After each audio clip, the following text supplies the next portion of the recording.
So here what happens that when the Kundalini rises, when she goes to the Agnya Chakra, which represents, as you say, the third eye, whatever you may call it, it is between the optic chiasma and it looks after the pituitary and the pineal body. And as a result, we have developed two institutions called ego and superego. The ego is the one which tells us, I have done it, I am doing this. Both these institutions are sucked in by the enlightenment of this center. And that's how the thing opens out. And all your karmas are sucked in. So there's no problem of karmas. Only human beings think that they are doing karmas. Animals don't. They have no sense of sin or anything. They are completely under the bondage of God. So in Sanskrit they are called as pashu, means under the bondage. But we are the ones who have got freedom. That's why we think that we have done this and we have done that. We should not do this, we should not do that. But when the Kundalini rises and she awakens the center, then both these things are sucked in. And when they are sucked in, then you do not do any karmas anymore. You just are in a karma. You do everything. I mean, I travel, such a lot, and I have a family, and everything is there. But it's just happening. I'm just seeing it. I'm not doing anything as such. So when you are also awakened, there's no obligation. It's just happening. It is so.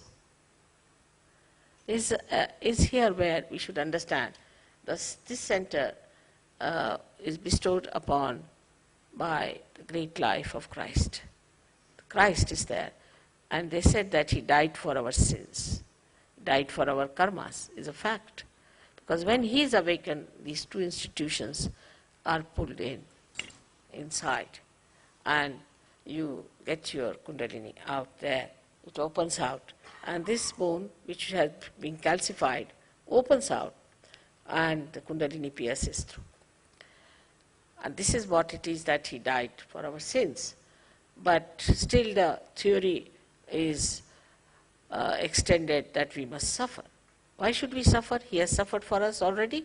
And is already written by Thomas, who was traveling to India via Egypt, where he wrote the treatise, and he said that why should we suffer? Christ has already suffered for us. And he's talked everything about Sahaja Yoga. He said it is an experience of self-realization and everything. And that book now is out in England.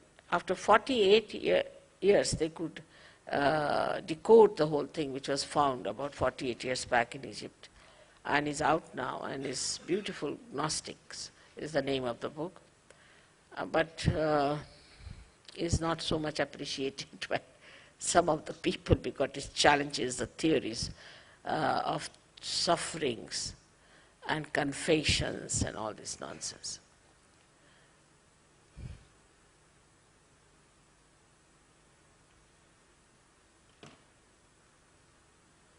You awaken the Kundalini at will. Awaken the Kundalini at will.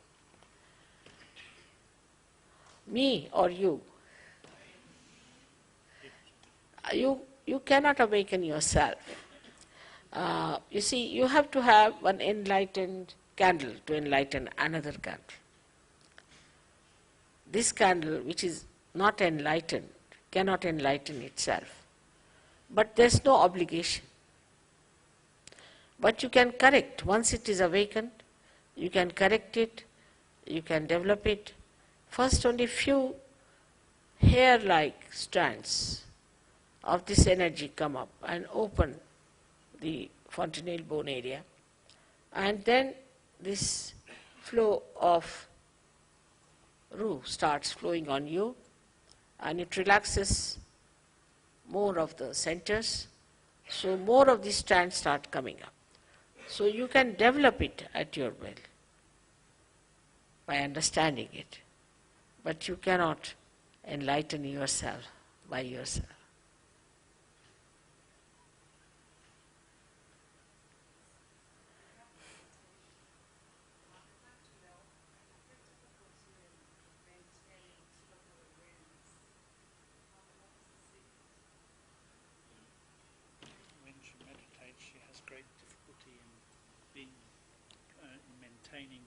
awareness. Why is this difficult? Because it's not sahaja meditation.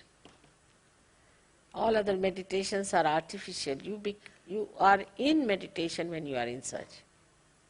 Unless and until Kundalini is awakened and you are one with the divine power, still thinking all the time. How can you stop thinking? There is one thought that rises and another thought that falls off. Again another thought comes up and it falls off. It goes on like this, and we are dancing on the cusp of these thoughts. In between the thought there's a little space called as vilamba, is the present. Either we are in the past or in the future. But that is only possible when the Kundalini comes up. Then these thoughts become more lean and there's a bigger space left and you remain in thoughtless awareness. And that is how it works out.